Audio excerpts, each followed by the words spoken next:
Bismillah. Assalamualaikum warahmatullahi wabarakatuh. Perkenalkan, nama saya Muhammad Syakib Iselio dari kelas Sibil 2A, dari jurusan Sistem Informasi.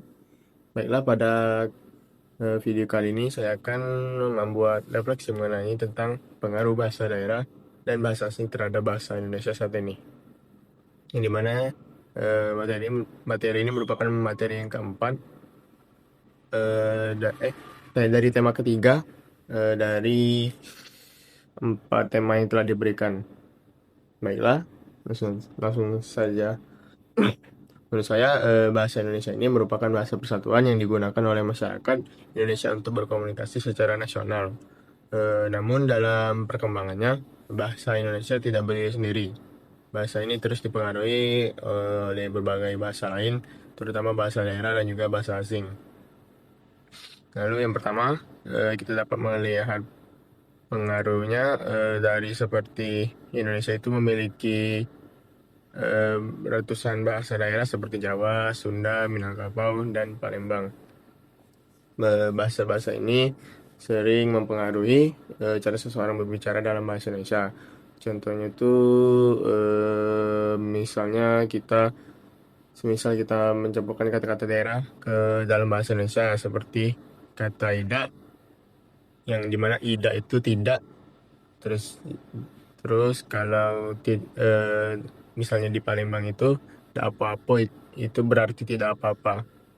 Nah, fenomena ini disebut dengan campur kode.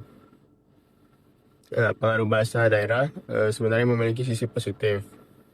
Bahasa daerah memperkaya kosakata bahasa Indonesia dan juga menunjukkan keberagaman budaya yang dimiliki bangsa Indonesia.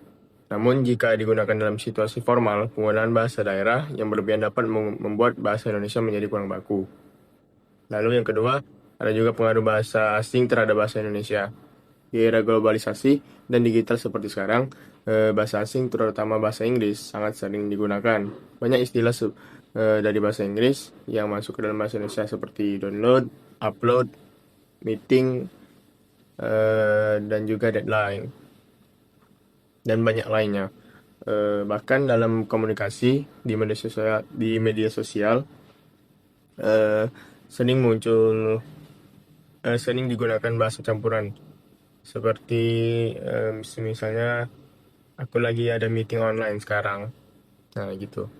Terus dalam dunia akademik dan teknologi, penggunaan istilah asing memang sering tidak bisa dihindarkan karena berkaitan dengan perkembangan ilmu pengetahuan. Namun kita tetap perlu menyesuaikan penggunaannya dengan kaidah bahasa Indonesia yang baik dan benar sesuai dengan PUEB.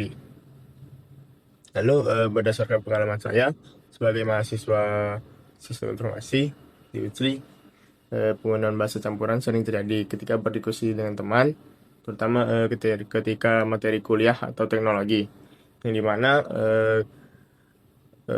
di kuliah teknologi ini sangat erat atau berkaitan dengan eh, hal-hal yang teknis menggunakan bahasa asing. Misalnya ketika kami sedang membahas coding, terus juga kami juga ketika membahas materi-materi yang diperlukan dari materi di luar negeri. Nah, hal ini menunjukkan bahwa bahasa Indonesia terus berkembang mengikuti perkembangan zaman. Sebagai penutup, dapat disimpulkan bahwa bahasa daerah dan bahasa asing memiliki pengaruh besar terhadap perkembangan bahasa Indonesia. Pengaruh tersebut dapat memperkaya kosakata dan memperluas fungsi bahasa Indonesia, tetapi juga harus tetap menjaga penggunaan bahasa Indonesia yang baik dan benar, terutama dalam konteks akademik dan formal. Demikian refleksi yang dapat saya sampaikan. Apabila ada salah kata dan perbuatan saya, mohon maaf. Kepada Allah saya mohon ampun. Wabillahi taufiq wal hidayah. Wassalamualaikum warahmatullahi wabarakatuh.